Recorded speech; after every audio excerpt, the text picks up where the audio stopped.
Hello, good evening, and welcome to another wonderful edition of Iron Port, coming to you live from the, obviously you can see the new studios of Metro Television at Rich. So maybe this should be new to you, but originally we've been having it at the previous studio. Metro TV has a fresh, ultra-modern studio, and this is the first we're having it here.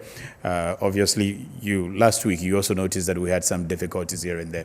But all is sorted out, and we're back here in the studio. Christmas is just a few weeks away, but we have quite a number of important things that are happening around the trade and industry environment. We have the African Continental Free Trade that's supposed to commence on the 1st of January. A lot of preparations are going on. We have the Nigerian border that has been reopened by the president of that country. So on this program this week and today, we are going to look at the Nigeria border reopening. We'll take a look at some of the impact that it intends to have on trading, particularly as we have just about 10 days to commence a continental market trading. And then we will be counting down also on the continental trading that we are supposed to, the entire continent is supposed to commence from the 1st of January thereabout. My guests are already seated. I will be introducing them pretty shortly when we return from the break. In the meantime, our major sponsor and our friend, GOIL Company Limited, has something nice for its patrons within this Christmas. They have also been donating to some customers around some particular stations. Let's listen to that. We'll take a break and we'll come back and commence the discussions. Tai fa semna ene insu a etne hohoro nsa na mpuso wo baabi a unya insuo ni semna fa sanitizer akoho wom fegu nsem na fa pepa nsa ho nyina se wo yare a snefie na obebisa ho se ede na obeye ambra ususu se oni obi a wanya sa yare ni bi enye nhyiamu ana se wa ben obi a owo sa yare ni bi de se wo ye ni se obeto ohun punumu na wa fre number eda screen no so shika wo fe ekomiye obanya wo sa neke helane na ejake mo fia mo ehia nya wo fia ekomi koni wo chi covid-19 na nike oba sumo ake oba wabo ye neke bianie obanya ni otwa telephone number ni ona biane. Ghana's leading oil marketing company, GOIL, is rewarding its cherished customers in the Tema zone with gift items during this festive season in the promo dubbed AKPE promo to reward their loyal customers. The gift items include food items like rice, oil, and canned meat, GOIL branded souvenirs, African cloth, first aid kits, GOIL lubricants, etc. The Tema zone comprises of the Tema Enclave, Ashaiman, Afienya, Dowenya, through to Volta and Oti regions. At the Gbechile and Afienya GOIL stations, customers appreciated the promotion and promised to keep faith with GOIL. The Tema zonal manager, Rita Ado, said the gift items would be shared at the various service stations in the Tema zone in schedules, and every buyer would enjoy from the distributed items no matter how much fuel they purchase. We are rewarding all our customers. So no matter the amount you buy, we're just saying thank you to you and rewarding you. We can't pay you. We just want to say thank you. We just acknowledge your patronage of GOIL Station. She said GOIL is very grateful to the loyalty Ghanaians have shown the company even in this difficult year of 2020, hence the promo being a way of appreciating the efforts of customers. Rita Ado encouraged Ghanaians to continue to buy quality fuel and products from GOIL as they would receive value for their money. The drivers will say Aiko to you for being with GOIL throughout this COVID era. You've never stopped being with us. We just want to say Aiko, continue to patronize GOIL stations and you'll be rewarded. So far, no signs, no signs. In a related development, the Group MD and CEO of GOIL, Kwame Osei-Prempeh, joined the South Zonal team to hand over gift items to customers as part of Jewodie giveaways at Presec Service Station. Mr. Prempeh took the opportunity to interact with customers and patrons. He entreated them to continue to purchase from GOIL so they have value for their money.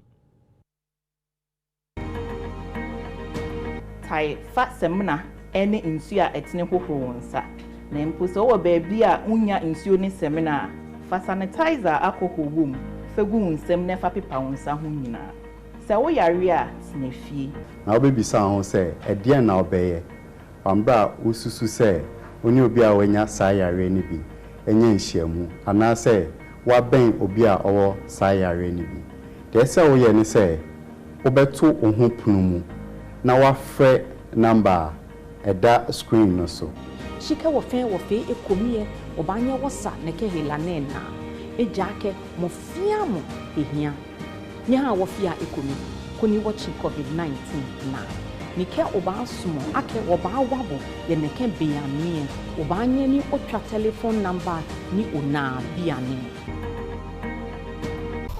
Here's innovation from GOIL that takes you further. New GOIL Super Synthetic 5W20 and 5W30 lubes have been expertly crafted with the latest in liquid engineering technology, highly advanced for modern engines, prolongs oil change intervals, save you fuel, clean, protect and enhance engine performance. The way engines work has become complex, and GOIL has innovated to stay ahead. Expertly crafted lubricants that work excellently with all petrol and diesel engines of today. New GOIL Super Synthetic 5W20 and 5W30 lubes. Innovation that takes you further. GOIL. Good energy. Electricity, then pay your taxes. Our taxes, our future. Because you see, without our taxes, we wouldn't have good roads, good schools, better hospitals, street lights, and other very important social amenities. When we pay our taxes, we give our children free and quality education. Talga, my money too small. Why should I pay my tax? Look, small. Salifo, it doesn't matter how small or big your business or income is. You still have to pay your taxes.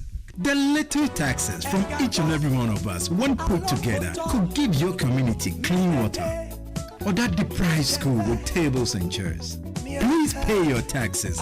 It is your responsibility. It is your civic duty. It is the law. Oh, how are you?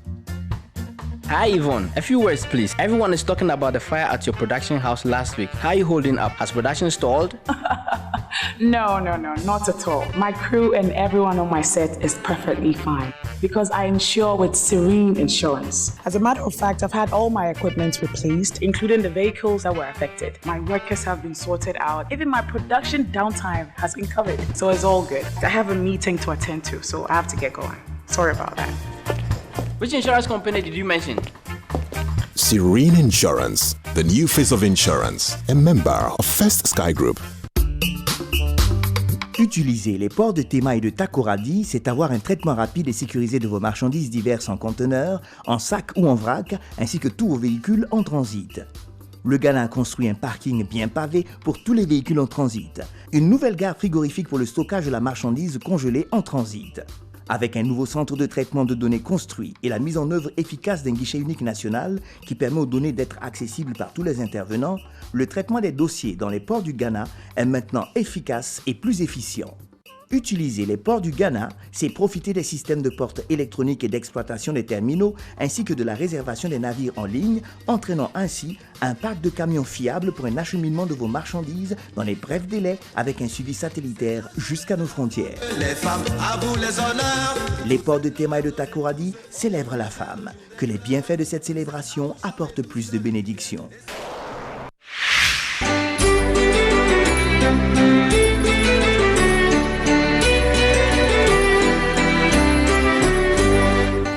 Our dear staff and cherished clients, the year 2020 has been particularly challenging for us all. We have navigated turbulent times and our collective efforts have yielded great results. We would like to extend our warmest Christmas wishes to you and your families. Thank you for your dedication and commitment to our shared goals. Please unplug, relax and settle into an enjoyable holiday season. May the coming year bring us better tidings. Afishapo.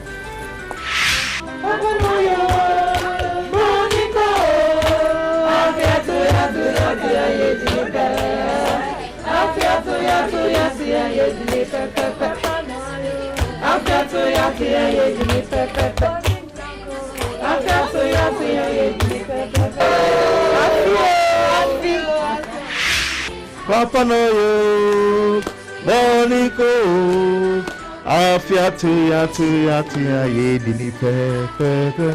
Afia tuya ye dini pepe. Afia tuya hip hip hip hooray! Merry Christmas! Happy Shabbat! Congress to Happy Shabbat! Congress to all our stakeholders, the management of the Ghana Ports and Harbours Authority, our shipping agents, all other workers who have worked through the port in the course of the year, a very Merry Christmas and a very prosperous New Year.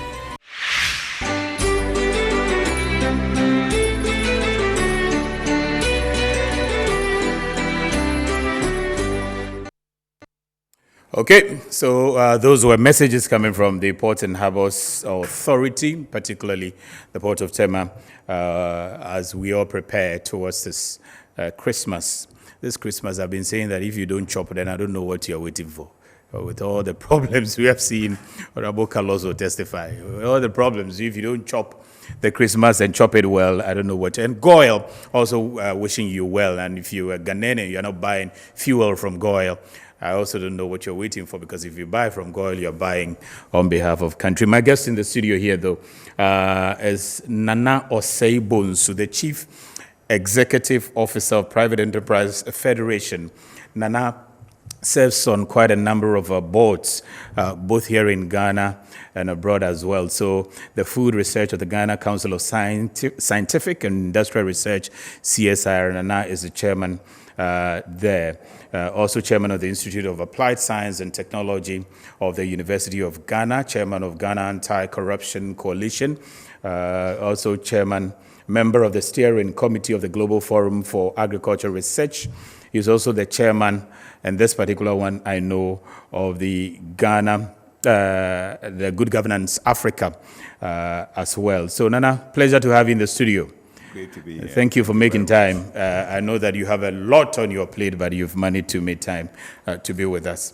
Also, in the studio is our own big brother, the man we haven't seen for a long time on the Iron Port set because he got busy with elections. This Honorable Member of Parliament for Tema West constituency. He's also the former Deputy Minister for Trade and Industry. Honorable Carlos, pleasure to have you in the studio. Pleasure to be here. How are you doing? I'm doing very well, sir. It's your first television sort of appearance after all the giddy. I think so, and I'm grateful to you for calling me into, as it was. Yeah, we miss you. Yes, I miss you too. We miss you, and he's done quite a lot, particularly on the trade front as a deputy minister for trade. Oh, Nana is aware. Yes, and I'm sure Ghanaians are also aware. And some of the things that we're going to talk about, some of the things that you worked for, together with your team and together with your bosses at the ministry, some of which we are seeing results. A lot of it coming through. But how's the constituency though? I would say my constituency, it's very quiet. I am grateful for them to return me back to Parliament to serve them for the next 4 years.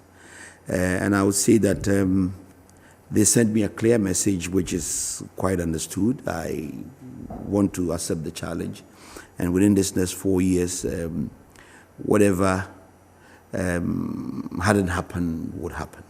I see. Yes. They sent you a message. Oh, a clear message. Yes. Through the voting. Through the voting. You got the message. Because, yes, even though it was a nationwide thing, honestly speaking, if I said I knew or I even had an inkling that this was something that was coming, I would be lying to you. The nature of the outcome of yes, the because I know I have done a lot for my constituency. I know I have the people at hand, and they have me at heart as well. And I also think that I thought, let me say, that I had the support of the majority that supported me in 2016. Yeah. But you still lo and behold, the majority was even though I increased in the votes that I had from 2016 in 2020, the percentage margin. The difference between me and my immediate competitor shrinked so massively. I see. And it scared me a lot. After elections, I think I felt even more tired than when I was even campaigning, seeing what happened in the form of results. So I had to take about 1 week break and go and hibernate and take some accounts of what has actually happened. But I can't put my finger on any one thing which would, as it were, bring me where I am today. Mm-hmm. So we are still in the process of introspection. We want to find out what has actually happened. We don't want to even think about what has happened nationwide. No, it is true. Your constituency. My constituency matters to me. Yes, the president's votes depreciated in terms of the difference between himself and his immediate competitor. Many of my colleague MPs fell on the ground. A lot of the retained MPs also had their differences being shrunk and the opposition increasing in votes. But what happened is what I need to find out. And like I said, I accept the challenge. I take it as my constituents sending me a certain message, which I understand clearly, and I work on it. Yeah, we wish you well on that front. But I hope you were close to your... Yes, you can, Nana. It scared you. They didn't wake you up, or it scared you? No, I would say that I was already awake. Honestly speaking, if I had said, if I would admit, I never saw this coming because of the relationship I have with my constituency, my constituents, because of how they treat me out there, because of how I relate to them. Yeah. So I never saw it coming. To say I was sleeping and it woke me up, it is rather giving me a shock, and that shock has actually, sent me... Should I say rude awakening then? Yes, of course. I was rudely awakened. If you say just awakened, it's under it's rude awakening. Okay. And I think that it's a clear indication or manifestation of what people expect and what you do, vis-a-vis what you do. Yeah. You can do a lot, you can do whatever you want to do, but if it does not... You may not be meeting their needs. With what the people actually want, then you have a problem. Yes. I did a whole... If I want to sit here and tell you what I did in the constituency in this 4 years, we won't finish. Yeah. I have a whole booklet that I will give you a copy later on when we meet. Yeah. But they're telling me that, gentlemen, this is not what we need, or probably we need more than this. We need more. Good. And like I said, it's a challenge that I admit, and I'm going to take it up, and we'll see how it plays out. Yeah, and sometimes they also want you closer. They want you to be part of them, not necessarily having all the facilities and things that you assume they want, but they want that kind of. In fact, that has been a challenge, especially if you are in government. Yeah, you're in government, you're a minister, you're parliamentarian. It is mostly not possible for you to give them that attention I used to give during campaign when you're in opposition. I remember in 2016, or prior to 2016, I wasn't in government, I wasn't a member of parliament. I left my job for 2-3 years, and my attention was in the constituency. So I was constantly with them. Unfortunately, once you get into that position of being in government, people would not think that, no, you don't have that time anymore. Let me borrow the word, they won't care too much.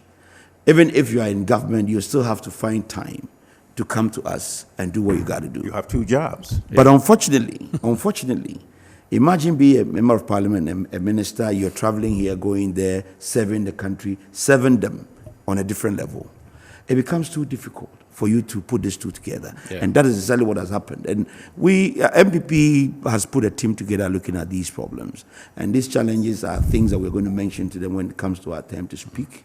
Yeah. And we'll let them understand that there must be a clear-cut demarcation as to what you can do for your government and what you have to do for your constituency. We have to remember that we didn't get to that position on our own accord, or we were not selected or chosen. We were elected to that position by some people. Yeah. And the people, even though they said go and represent them in Parliament, they still expect you to come back. And do your thing with them. Yeah. The moment you sever that relationship, then you are telling them something else. Yeah. That is why sometimes I say that even though I will not glorify my being or that corona thing that happened, that COVID thing that happened, actually was a blessing in disguise. Because it took me back home, and now I had to spend about a week or two in each of the electoral areas. And that's when I saw how the gap you had created. The clear gap, that cutaway that I have with my people.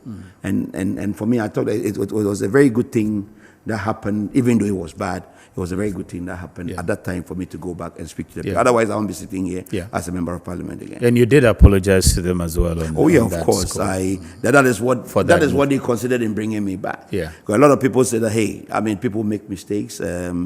You did that for a good reason, even though it was bad for you to go there. I apologize to them. They accept my apology.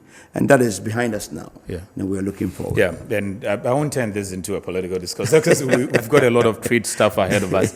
But it was also good hearing from your boss, the president at the time, during your campaign that you are one of the finest people he knows, and that even deciding to resign after doing that and all that, it's a good stuff. Yes, my president was not too happy when I tendered my resignation because... and he even said that publicly. He said, okay, all right. He said but that I said, it's for your own good, Mr. President, it's for my good and it's for the party's good. Anyways, so we're going to talk about Nigeria. I'll begin with you and then have Nana also join along that line. That's the reopening of the Nigerian borders. We'll be joined later on also on the line by Dr. Ken Ukaha, who is the president of the National Association of Nigerian Traders. He's a trade lawyer in Nigeria after the African Continental Free Trade Area champion. He will be joining us via Zoom. He's all the way in Nigeria as I speak, currently holding some meetings there, so he will join us pretty shortly. But Honorable Carlos, what do you make of this reopening by President Buhari? In the course of the week, that's what we heard. He initially preempted that possibility of reopening, and then in the course of the week, the borders are open. Well, it's quite interesting to hear that finally Nigeria has decided to reopen these borders. In actual fact, they have caused a lot of, I would say, problems for companies that handle inter-West African trade businesses, companies that rely on West African countries for their raw material supply. I don't know if you're aware, but as far as my statistics are concerned, about 60 to 70% of raw materials for some particular items, like mainly palm oil and all those items that some companies use for soaps and so on, are gotten locally from the West Africa sub-region. I see. So, and Nigeria happens to be one of the countries that have bigger factories that operate these kind of products. When the ban was instituted, I remember that I was sent, I would say, by the president to the border to see how we can get this border reopened. And I saw, to my dismay, about 20 tankers of palm oil stuck at the border, waiting to cross into Nigeria for factories in Nigeria. And because there was a closure, these trucks couldn't enter. And that meant that that company in Nigeria would have to send some staff home and so on. I'm like, by and large, the reopening of this border has come at a very opportune time. I don't know how to express it, but I think that, if I'm not mistaken, it's got something to do with the kick-in of the AFCFTA from January 1st. As we already have been discussing, the ECOWAS protocol, actually, I would say its trade terms were couched on, I would say, a gentleman's agreement. There is no dispute resolution mechanism within that framework. So anytime there's a situation such as this one, the heads of state would have to sit down and come up with some kind of agreement or arrangement or understanding to get it back into trade operation. The AFCFTA corrected this mistake, and within that framework, we have a dispute resolution mechanism in there. Now, if you look at the reasons why Nigeria closed their borders, the first one being the fact that let me say, not some countries, or countries that border Nigeria were allowing their lands or their borders to be used for smuggling of rice into their country. Meanwhile, they were trying so hard to cultivate rice on their own and let Nigerians believe in what was produced in Nigeria. Secondly, they thought that there was some large-scale smuggling of subsidized fuel out of Nigeria into the West Africa sub-region. So they have to close these borders and factor in mechanisms to, as it were, curtail the menace. We thought that it was beyond that because, you know, they also suffer a lot of, what should I say, terrorist attacks. And they were believing that some of the borders were being used to transport, or let me use the word smuggle, ammunitions to these terrorists. For security reasons. Yeah, so for security reasons, that's what they said initially.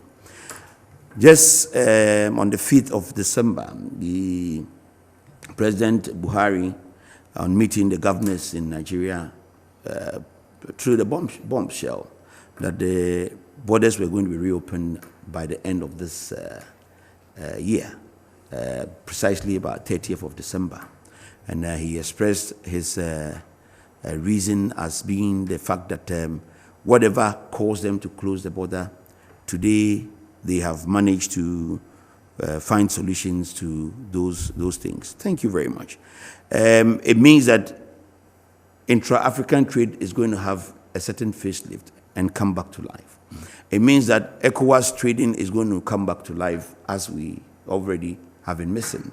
And it also means that the AFCFTA trade itself is now going to commence on a very sound footing where we're not going to have any hiccups or any hindrances going forward.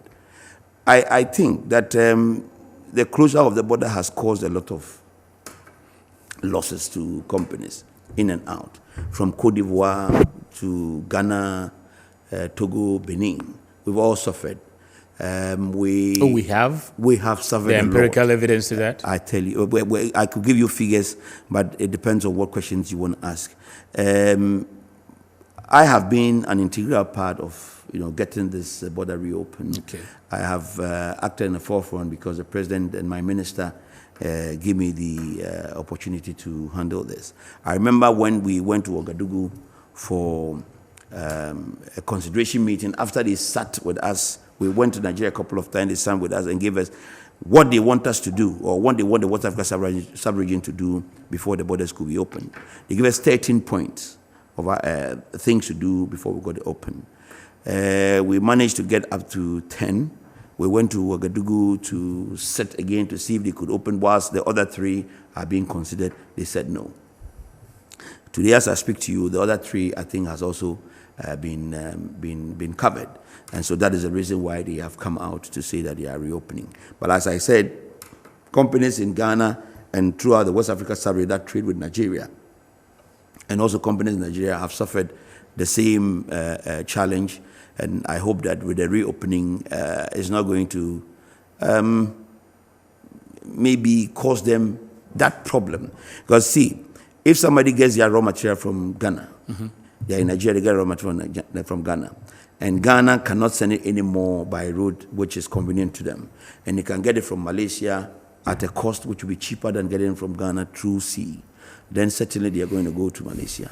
And if this person has already established a certain relationship with this Malaysia supplier, then it's going to be difficult for them to come back to come and do another renegotiation with you, the Ghanaian company. So by and large, you look at it, any which way you look at it, the suffering is not going to end now.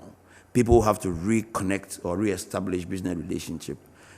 But I hope that it all gets down to the better side of AFCFTA for us to be able to do trading well. Okay, so I'll get back to you, Honorable Carlos, on one, the particular reasons for the opening, whether it is after or whether it is as a result of pressures from the home of Nigeria itself, because we're hearing that the business folks in Nigeria were also unhappy about the extent to which this closure had taken some of their businesses. So we'll delve into that.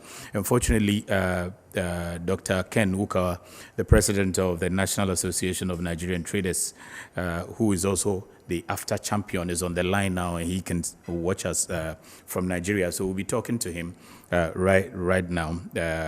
I think I will even do that before I come, so that he'll give us, he'll give us a Nigerian picture, the perspective from Nigeria, and then we can play with it. So when I come to Nana as well, I'll take the preliminary submission from you, looking at what lessons at all can we and the rest of the states around the West Africa or even Africa learn from the Nigerian border closure. Is there anything at all we can learn? Is it the case that one man can decide to live alone, or it goes beyond that? What lessons can we learn from all of that? If we have Dr. Ken Ukawa, the president, Nigerian Association of Traders, on the line. Good evening, sir. Hello, doctor.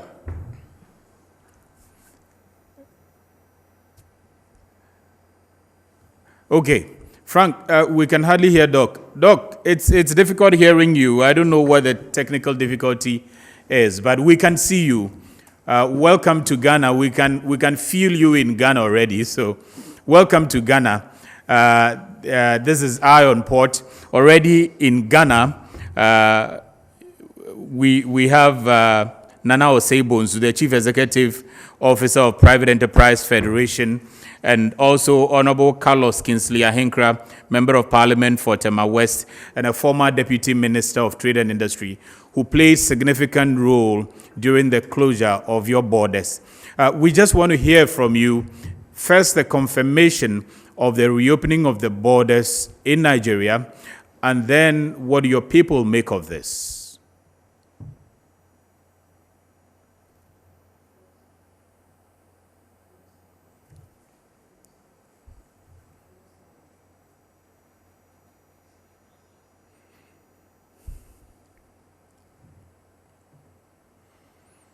Okay, can we hear Doctor, because we can hear him in the studio. We have a difficulty. Frank and Co would sort it out real quick, and then.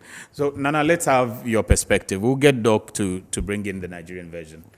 Short while. What's the point of Nigerian borders are open, so should we be jubilating, or should we be crying, or should we be doing something else? What led to that? And Honorable Carlos gave us about 3 reasons or rationale based upon what the internal workings of Nigeria led them to do that. But the Nigerian border serves a purpose under a protocol called the ECOWAS Trade Liberalization Protocol Scheme. So they should not arbitrarily, for their internal reasons, close a border at the detriment of all the 14 other countries that trade among ourselves. This protocol was established by the 15 nations that considered ECOWAS. So if there's an internal issue of one country, it should not lead to cutting off the rest of the trading partners, because we can't stop smuggling, because things are coming internally that we don't want. And what happened to the rest of the people, rest of the traders? Businesses trade for some good reason, because they want to establish a market share and they want to have a potential market share in a way that is predictable. Now, what Nigeria has done, should, as Honorable indicated, should the traders that were doing business with Nigeria go back and do business? Because there's no predictability. You can't ensure yourself that tomorrow they're not going to do the same.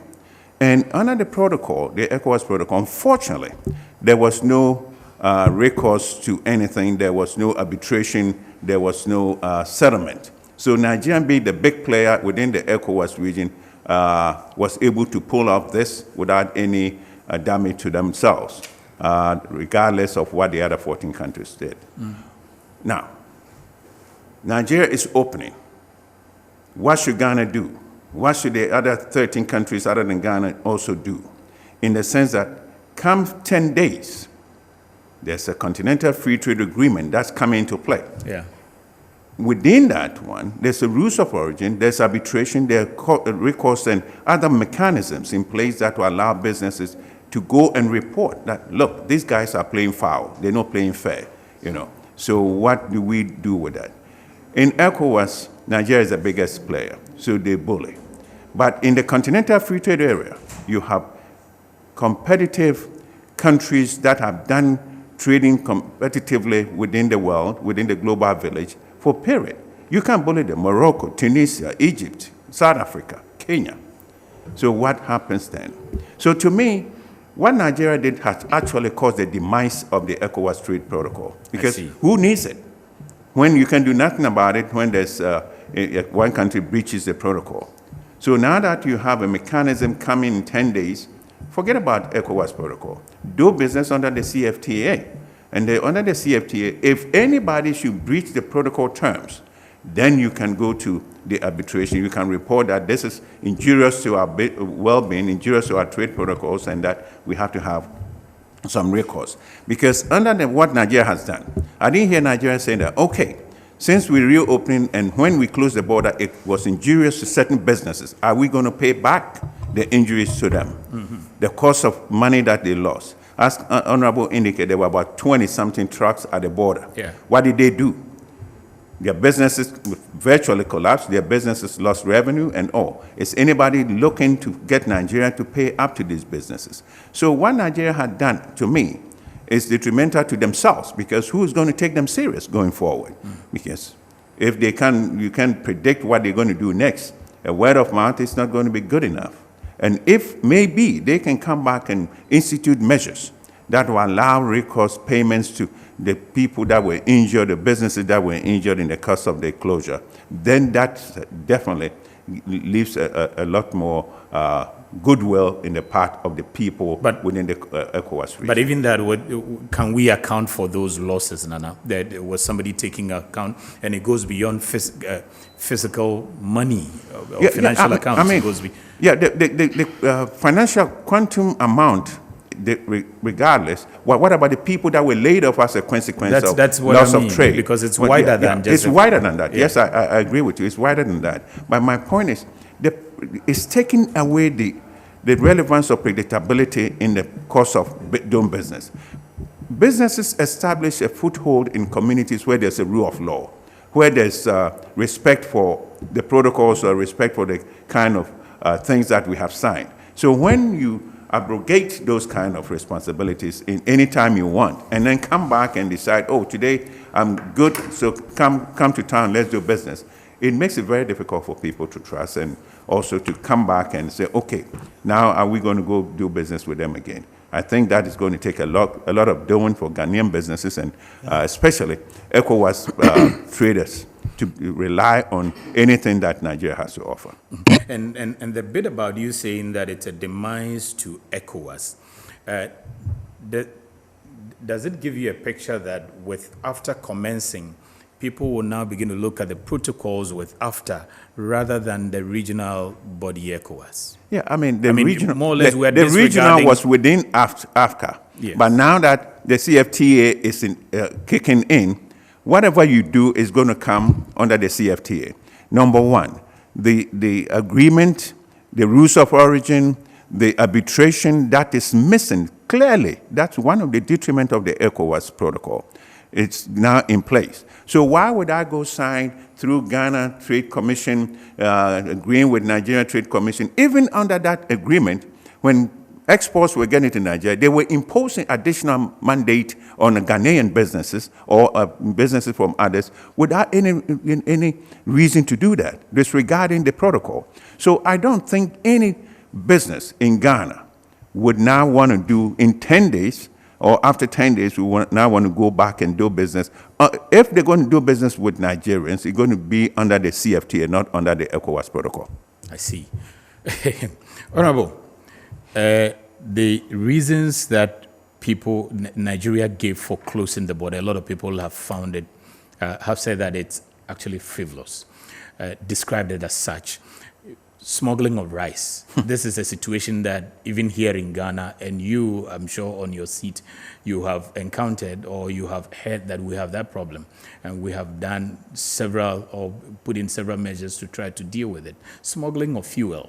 We have it across, or from sea, from land, and everywhere, and people are dealing with it. Should border closure be the solution which Nigeria is giving as a reason for which they should close the border? Now, if we say that, okay, we also have rice smuggling situations, so we want to close our borders, I mean, what kind of region would we be building?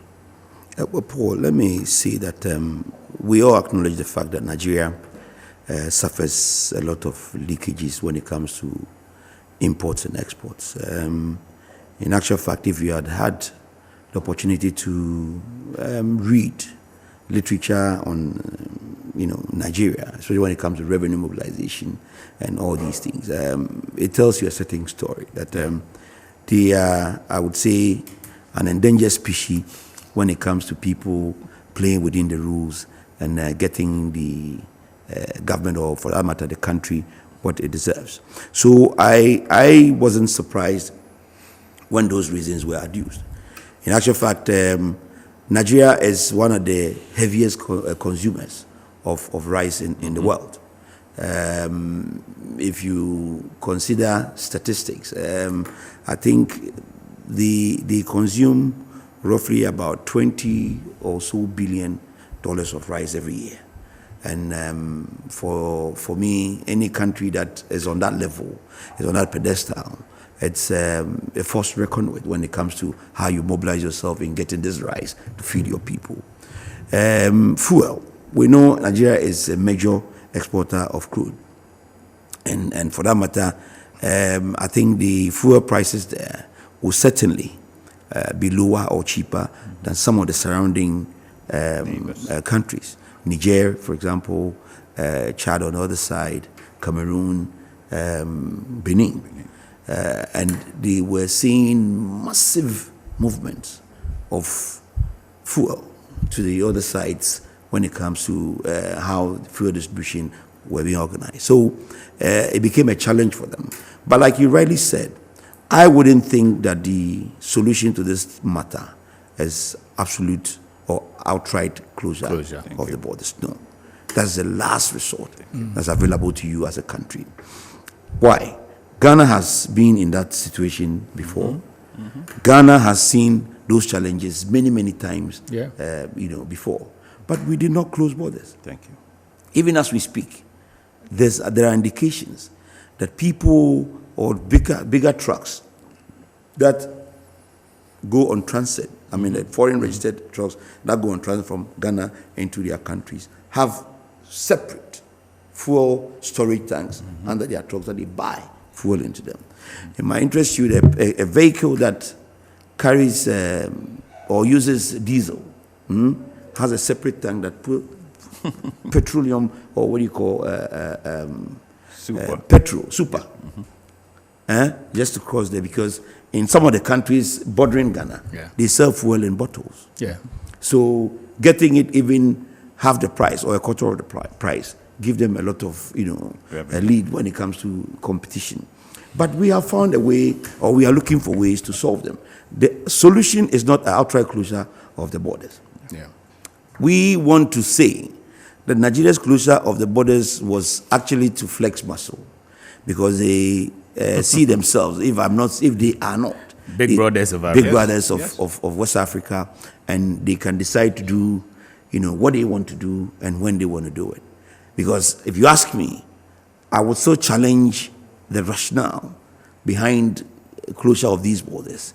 And I ask myself that, was it actually the real reasons why they closed the borders? It's not. Okay. I think I'll let you stop there because Dr. Ken Uka is back on the line, and this time we can hear him. Let me also say good evening to you, Your Excellency, the Kenyan Ambassador to Ghana, His Excellency Eliphas Mugendi. I've seen your text message and he's watching. Thank you very much, and we always welcome your views on trade within the region as well. So, Dr. Ken, welcome back to Ghana again.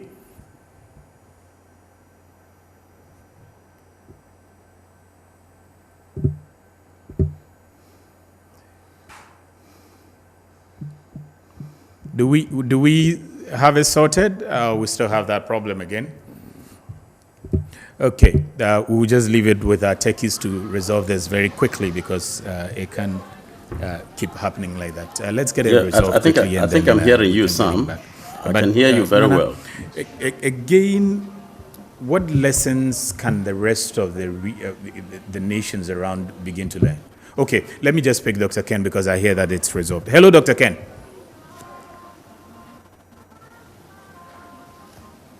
Okay, so welcome back to Ghana again. Let me find out from you. Yes, confirm for us if the borders are open, as we heard the president announce in Nigeria, and how are your people receiving this?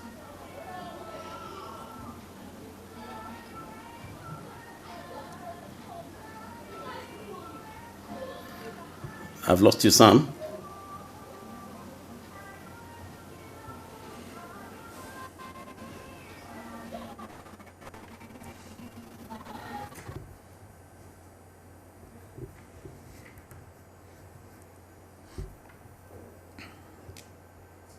Okay, let's go on. You really have to assist us to get this resolved quickly. Yeah, so please resolve that for us real quick. Nana, let's get back to you. What are some of the lessons we can learn from this kind of decisions to close borders, especially as we are all preparing for this continental trading? You know, unlike the ECOWAS, the entire continent, there's no one single bully like Nigerians were in the ECOWAS as the big players, as Honorable indicated, flexing their muscles. You have time-tested, globally tested, competitive countries in Africa. You have, as I mentioned earlier, on Morocco, Egypt, and others. So if you're going to flex your muscle by closing your border, it's going to be at your detriment. Now, under the CFTA, there's also the arbitration clause and there's so the appeal process that in case this has happened under the CFTA, Ghanaian and the 14 other countries, or more than the ECOWAS countries, could have filed a grievances against Nigeria. And that would have been adjudicated by this arbitration panel, and whatever the results will come up with the whatever measures need to be taken. So for the entire continent, I think it's a warning or an eye-opener for countries that thought that they have monopoly on others and they can do as they please. The bigger nations. There's no one single bigger nation like Nigeria with ECOWAS, but we have several who are very competitive in various industries and various trading agreements. So they cannot just decide that maybe we're talking about garments and Morocco and others say, okay, the garments industry, we have a monopoly, Egypt, and then so we're going to close our borders. Because there are other things that you do, and there are other countries that also trade with you. And if collectively, the entire continent is going to say, okay, forget about you. You don't want to open your borders. We also don't want to do trade with you. Because as I indicated earlier, businesses operate in predictability, that they have to be conscious and know that this is going to happen so far as I respect the rule of law within the trading partners. It's not like you wake up and tomorrow there's a closure and then you wake up tomorrow there's an opening. So this is a wake-up call to Africa that once we're going to operate the CFTA, let's be conscious of the terms of the CFTA, that businesses have tangible access to lose when these things are not respected. Sometimes the rigidity within the protocols as to how you register this, you have to go to this border and find a commission to approve and all that, allows certain things to be in place. So with me, the Continental Free Trade Secretariat should be looking at all these encumbrances that exist within the African trading area and make sure that they remove once we start trading. Yes, there are going to be hiccups. There are going to be issues. but those should be addressed in an open trading arrangement, not when countries close their borders. Yeah, but do you see that enough measures or there are enough protocols that can make them impossible for individual states to take such decisions? Oh, yes, indeed. Oh, yes, indeed. Oh, yes, indeed. Because because when I talk about the arbitration and the appeal process, this is one of the very important elements under the CFTA. Because if Ghana, this had happened under the CFTA, Ghana or the 14 other ECOWAS countries would have filed with the CFTA that this is what Nigeria is doing. It's injurious to our countries and it's injurious to our businesses. So let's look at it. And can they be compelled to yes. renege their decision, sort of? Well, not renege their decision, but there must be measures against that country. There will be measures. Whether you renege or you don't renege, that is one a different ballgame. But there are measures that they can impose and that you have to be. Because it's not you, it's about the 54 African countries.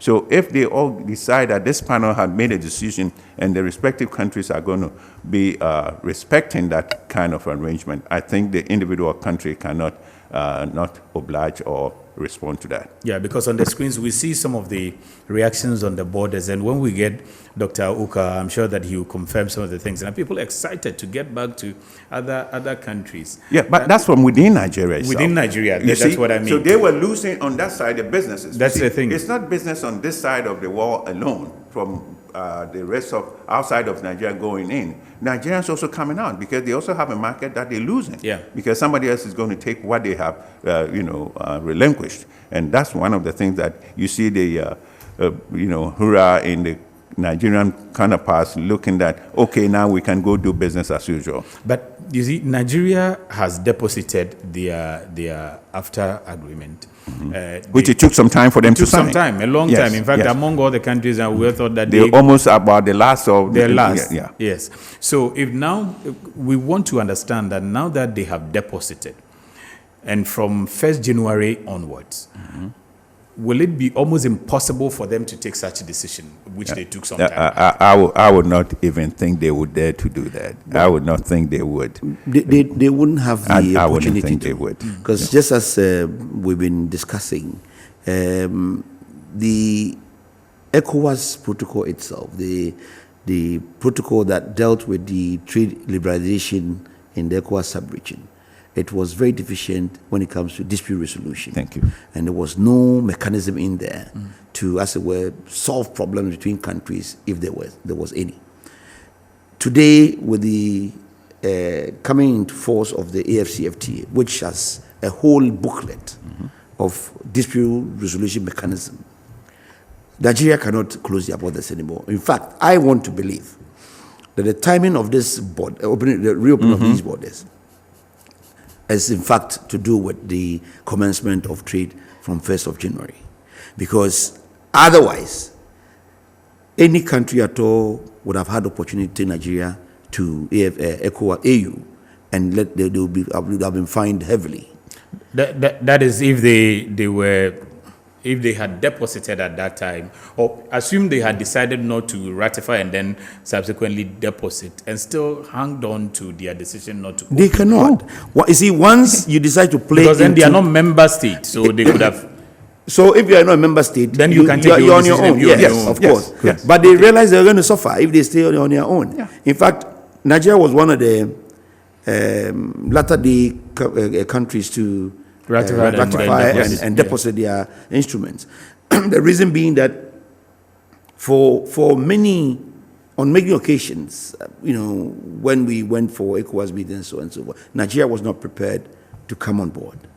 In fact, even regionally, when we decided to take our trade, our liberalized products to Nigeria, where we had about, they were trying to impose on us a quantity of lines that they think that we should exclude for them. But we said no, we are working as a regional bloc.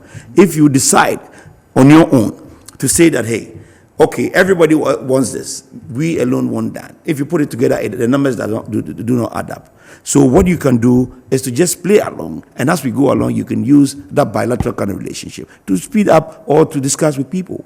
And amazingly, let me say, I did in one of the meetings make them understand that there's no way we can go with their argument. We would have to go as a regional bloc and go with, and this is what we are going with. And that has actually saved us as a region to be able to deposit, because at the point, all the regions, SADC, ECE, and all the other regional blocks were supposed to deposit their instruments with AU to indicate whether we're going to come as a region or we're going to come individual countries. And amazingly, every region managed to get their countries to accept particular lines to be liberalized. And Nigeria, if we had actually waited on them, I'm sure by now we will still be in a negotiation stage. So I would say that to your question, it is impossible for Nigeria to come and say, tomorrow we are closing our borders back, or the next day we are opening. Let me hear from Dr. Ken. This time I hope that we can hear him. Hello, doctor. Hello, Dr. Ken.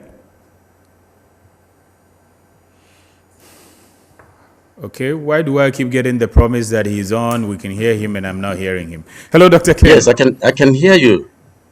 Okay, can hear you, yeah, we can. Sam. Okay, good. So now I think we can hear you. We want to hear from you if you can confirm that the borders are opened, and then what Nigerians make of the reopening of the borders. Thank you very much, Sam, and distinguished colleagues that are panelists or discussants on this subject. To answer your question straight, Sam, the truth is that the borders have been opened, and the borders will remain open. Now, the other side of it is for us to also understand that whatever lesson there is or there are for the border reopening,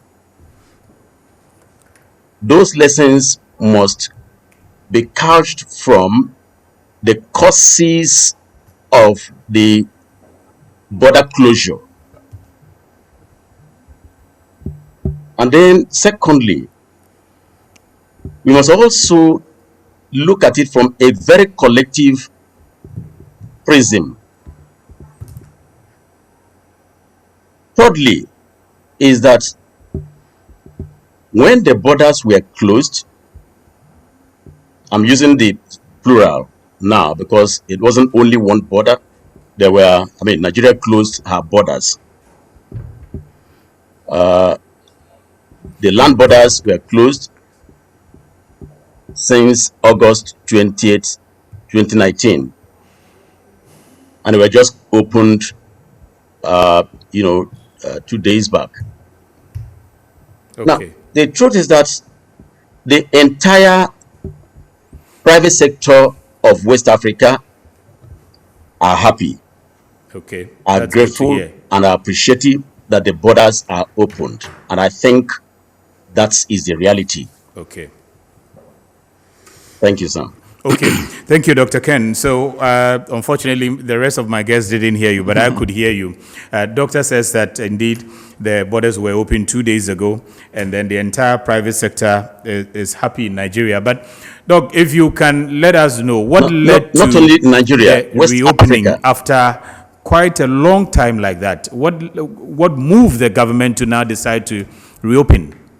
Is it pressure from some of your private sector institutions or some of your traders, your members and all of that? All right, Sam. Maybe we should take a look at why the borders were closed in the first place. Yes. So why were the borders closed in the first place? Very good. Now, the borders were closed. I am sure you understand that Nigeria has been passing through terrible circumstances with regard to insurgency, terrorism, and general insecurity. Yeah. Which has really become a torture on the socio-political and economic environment of Nigeria. And I believe that no country in West Africa prays that such a situation manifests in her ecosystem.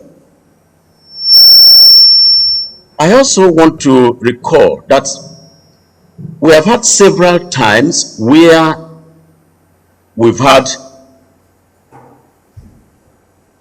small arms and light weapons passing through these borders. And it is not only Nigeria that is facing this problem. I must place this on the table.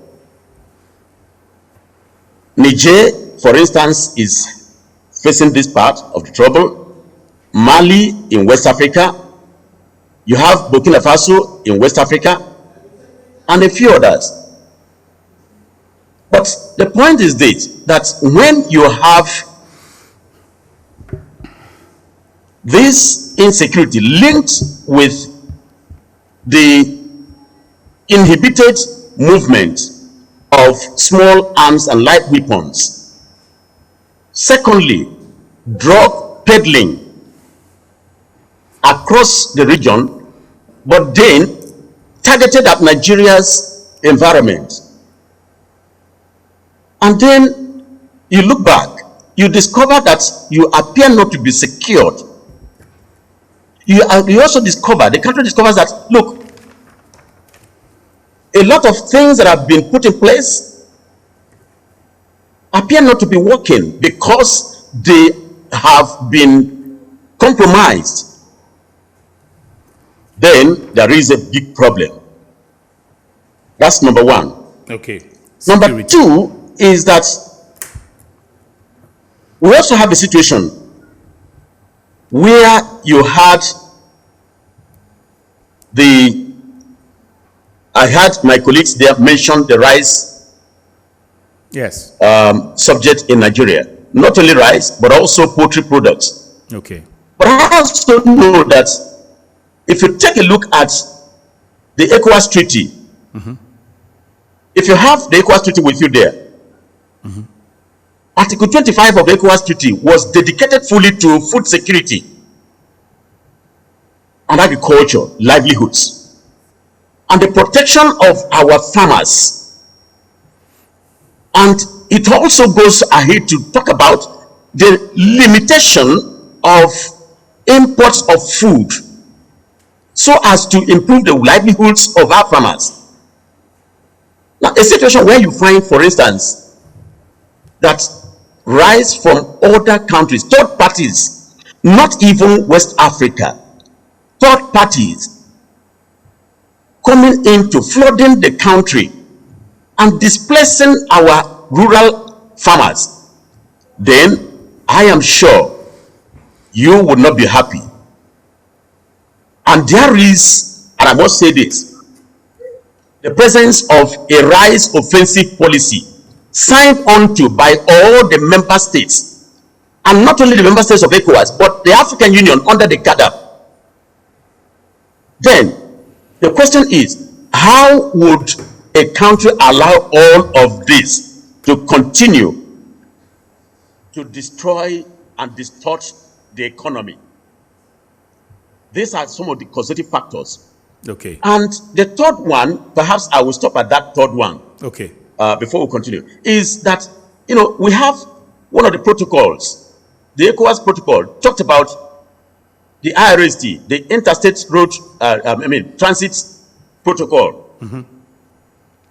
And it provides that every country, the custom officials of every country would, you know, have a responsibility of escorting goods that are destined to another country, and that particular custom authority would need to escort those goods as it is with the seal intact to the destination country.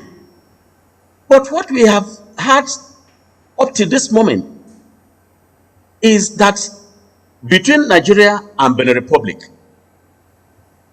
these goods will come in from third countries. The seal will be broken, and not only be broken, the customs will not escort them, and then smugglers will latch on that, break the seals, and begin to transload. And in that process, prohibited items, substandard items, and other smuggled items infiltrate the region. And most of them are targeting the Nigerian market, destroying the Nigerian economy and destroying the policies. What would you do as a leader, as a country? Okay, most of these have been raised severally. I could remember 5 good times that there were discussions with memorandum of understanding signed between Nigeria and Niger Republic and between Nigeria and Benin Republic. These are 2 countries bordering Nigeria. I see. So you made several and none attempts. of these MOUs were respected. Okay, but so what do you do, Dr. Ken? To a point where Nigeria even had to, provide vehicles to these countries, Hilux jeeps to these countries to continue the monitoring, and this we are not done. I see. What do you do to protect your economy? So let me find out. In any case, Article 41, paragraph 3 of the ECOWAS Treaty provides for some of these within the safeguard measures. And that's why you find out that if there is an issue of movement of small arms and light weapons, you are allowed to close the border. If there is any health issue, you are also allowed, just like Ebola time, or just like what we have today with COVID-19, you are allowed within the treaty confines to close the border. Yeah. And I think we need to, be well instructed in all of this. Yeah.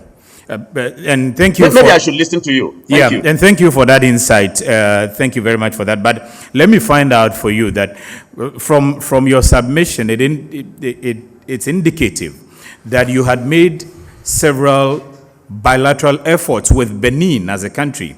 So between you and Benin, you had a lot of issues as a country, attempted to resolve them through a lot of MOUs and probably physical dialogues and all of that, but you were unsuccessful. And your government decided to close the borders. Did you take into consideration the other nations that trade with you as well, aside Benin? Because your engagement had been with Benin. And once you close your border, it's not only Benin that use, for instance, the Badagry border that enters into Ojo and then enters into Lagos. A lot of other countries, Ghana uses it, Abidjan uses it. So did you take into consideration those other countries that you trade with?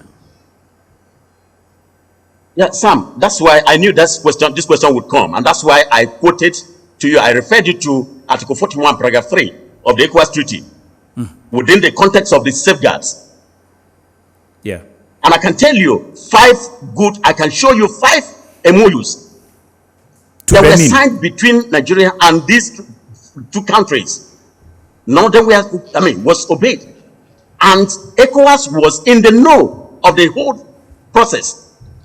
In fact, Borderless Alliance, which is a non-governmental organization headquartered in Ghana, was the one that convened the last meeting. I see. And yet, none of these things happen. Let me also find out from you. Let me also find out from you before we lose your line again.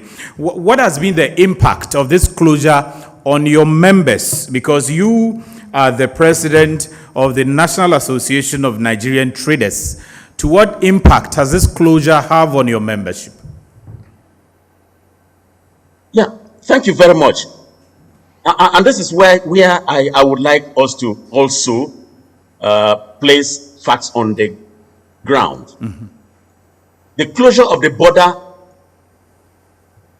has impacted on everybody, traders and non-traders alike, including the travel public. it has affected the economy as well. Our members have their goods have been stranded at the border since August 20th.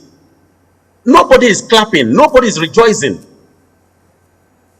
But I think that a government would do what it has to do to protect the political and the social economy.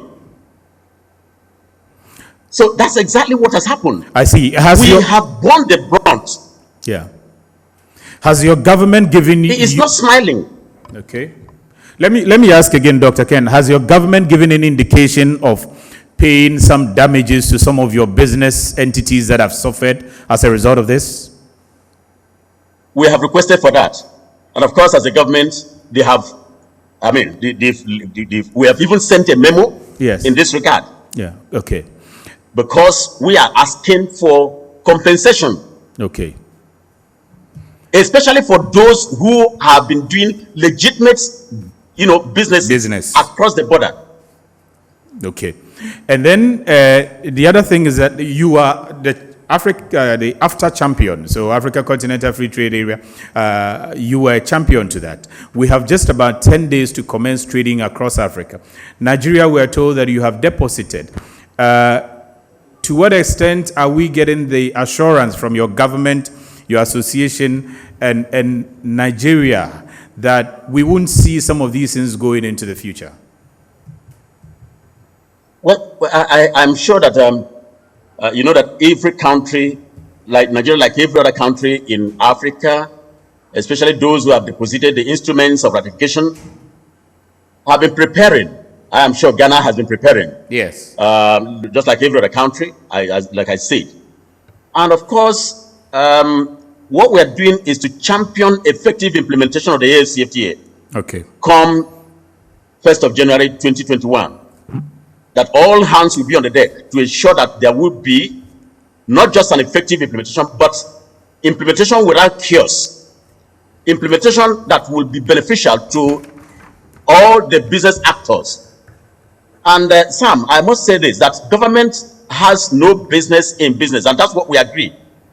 It is the private sector that does the actual practical business. We wear the shoes, and we know exactly where it pinches. Okay. And therefore, one of the things that we've been doing is to ensure that we also, place our government on a table where they can tell us exactly what we are going to meet, how we are going to get prepared, what are the benefits, what are the costs, both for us and for the economies. And I think that this is one of the things that every other country should be doing at the point like this. It really touched me, at the initial time that you saw many countries. I've heard many things spoken on this platform, concerning Nigeria. But I've also seen that many countries went into the AFCFTA without any analysis. I don't know how much, Ghana as a country, went into the AFCFTA. In terms of analysis, in terms of costs and benefits. I also do not know, like many other countries did not, how much Ghana went into consultations with the actors at every step. In Nigeria, we were the ones that stopped our government from signing the AFCFTA on the 21st of March 2017. We stopped the government. We told our president, look, you cannot move to sign, because we saw a provision where during the meeting of the heads of states, they agreed that every head of state should go back to their countries to have a 2-month meeting, consultations with their actors. I can tell you, Sam, it was only South Africa and Nigeria. Okay, I stand to be, controverted on this. I see. Only these two countries that, had any consultations, clear consultations with our people, with our population. Yeah. And that's why we said, no, you don't have to sign. Doctor, let me have the guest ask you, your colleagues here ask you a few questions, because we have to give way to the president, who is going to speak at 8:30, and we have news ahead as well. So also tell us whether the 41 prohibited PDTs, PDTs still stand after we started from Nigeria. Please, the 41 items. Yes. The product items are not under the ETLS. Let's get this right. These are not ETLS products. ETLS products are originating products. They have nothing to do with 41 items. 41 items are products products that are coming in from third-party countries. As long as every country has signed on to the ETLS, you do not have right to stop any of the items originating from within to do what? To be prohibited. Yeah, good point. Okay, so let me finally, and we are letting you off the hook so that we engage from here. What are we to expect from Nigeria? Come from you have always called us your junior brothers, and we call you our big brother. What are we to expect from you when we start trading beginning 1st January? Yeah, I think even within the context of the reopening of the borders, we should begin to look at the lessons pragmatically. Number one, I want to believe that it is time for us to collectively work for a common trade policy.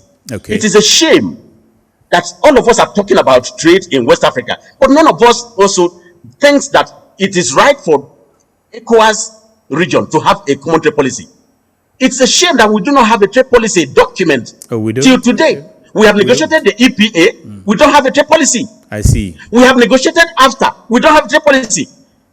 Article 5 of the AFCFTA states that the RECs, the regional economic communities, are going to be the building block to the AFTA. I see. Unfortunately, here within us, we don't have a trade policy. The question is, what are we using to negotiate as a bloc? We need to look at that. Number two is the issue that I mentioned earlier, which is the rice offensive policy that all of us signed on to. Even within the cadre, we should pursue it so as to help our farmers. Number three is, can we also make up our mind to strictly comply with the protocol of the instrument of IRST? Can we look at a situation where every one of us, because we are all guilty, within the West African region. But finally, please, before I leave here, just finally, give the final submission. That I think it is time for us now, for Nigeria to begin to respect Nigerian goods under the ETLS. Very important. Okay.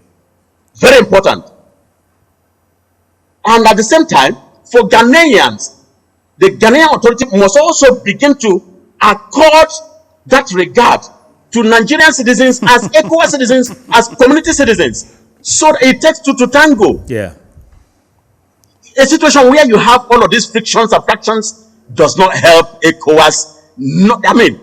Even as an entity, as a region, we cannot be living like Dr. Ken, I would have to say Camel. Thank you. Where you have to. Thank you on that. Let me just take 30 seconds each from my unfortunately my panel in the studio, because we are running out of time. So we are not taking the other stuff, so we have about 4 minutes to wrap it up, and then we can hand over to the news, because the president will be speaking. Your reaction, let me start with you, Nana. I'm surprised that Ken indicated that Nigeria, and he mentioned another country, were the only ones that had consultations or absolute consultations between government and private sector. I don't know what he knows, but that's inaccurate for him to say that.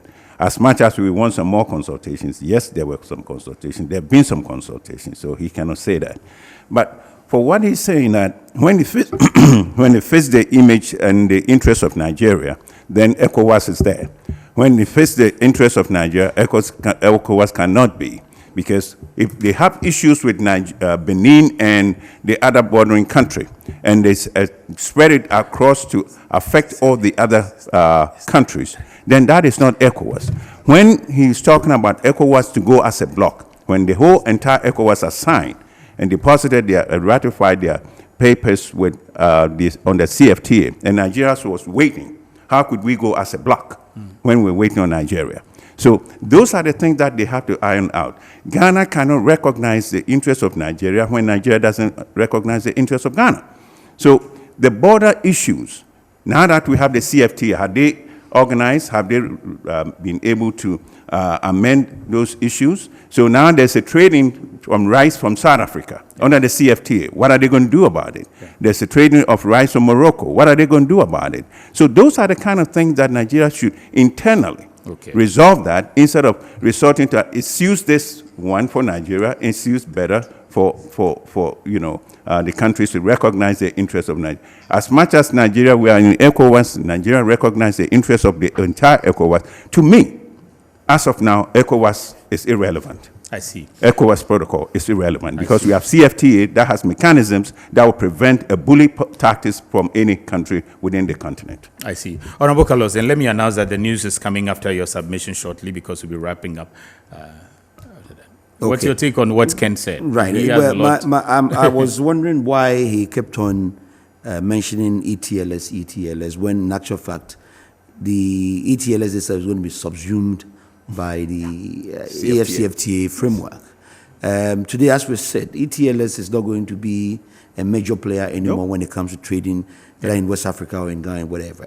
We're all going to use the AFCFTA as a main framework for guiding our trade in terms of what is free and what can go out.